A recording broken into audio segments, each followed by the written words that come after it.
Thank you for joining us today on yet another session with our leaders of the community. I'd like to start this session by asking you to just give us a little bit of background of where you were born and how you came to the United States. Born in Lindy, raised in Dar es Salaam, and October 1970 we moved with my uncles to Elmhurst, Queens, New York. So one of the reasons was Tanzania was going through a lot of challenges, education-wise and all that. So that was one of the reasons. Around how old were you, and what kind of things did you see when you moved to New York?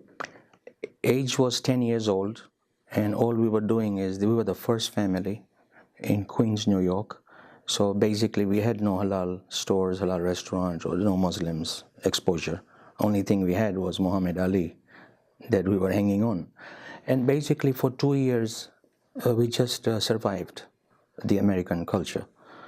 1972 is when quite a few elders came in who were reciters, and they started establishing apartment masjid.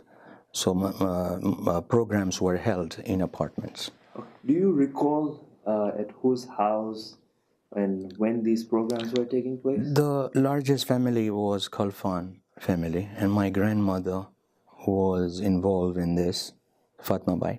So basically her unit, there were 4 units, and her unit was used, and we were hardly 8 of us just starting off. So the Jamaat was totally 8 people. So you actually went to the U.S., to New York, the Big Apple, and there's very few Muslims and not any Khojas really. So you start from very small beginnings. And what happened after that? 72 to 74, we grew to 40, total of 40.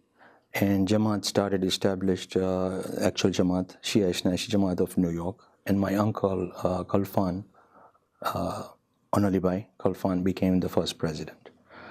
With the help of Mujtaba Dato, who was at Columbia University, he started communicating with World Federation, and we actually became very solid by 74, 75, and we grew to about 60, a total of 60 people. And we were having regular Thursday night majlises, Wafat, Kushali, all the programs were followed just the way we are following now. The G.R. Jaffer family also made a big impact because they started reciting majlises and all the programs, amals and all that. So we actually had a good members from Zanzibar. At around 88, 89, we purchased Husseini Madrasa. Under the chairman of Jafar Abdul Hussein, I was one of the members in that committee. So we went fundraising, door to door. We came to Florida, and we went all over. And at that time, me and Jafar Abdul Hussein became close, and he later on became a role model, and a lot that I learned from his style of managing. Because of him and the G.R. Jaffer family, we got that center, because we were very few and we did not have the funds. So at that point, what did you do as part of Sijni? Sijni, I was originally a volunteer in 1978 through 79, heavily attending Thursday night and making sure that Thursday night everything is taken care of. The facility, the programming, invitations, we had flyer system. We were very low tech those days.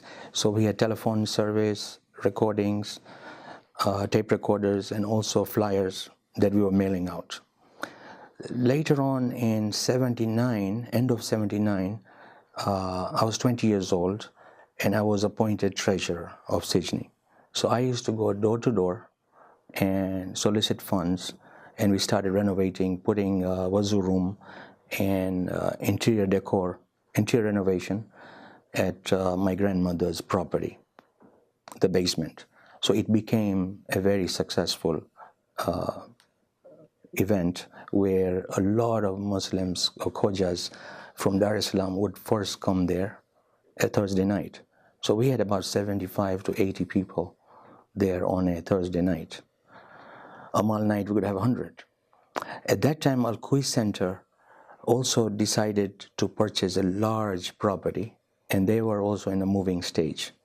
So they went to Van Wyck, and at that time we also were trying to cooperate with them and cooperate with their management team. So we also were using their facilities.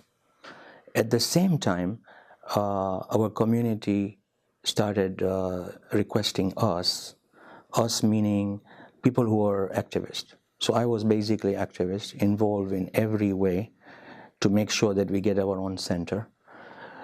So we got a center in 1988.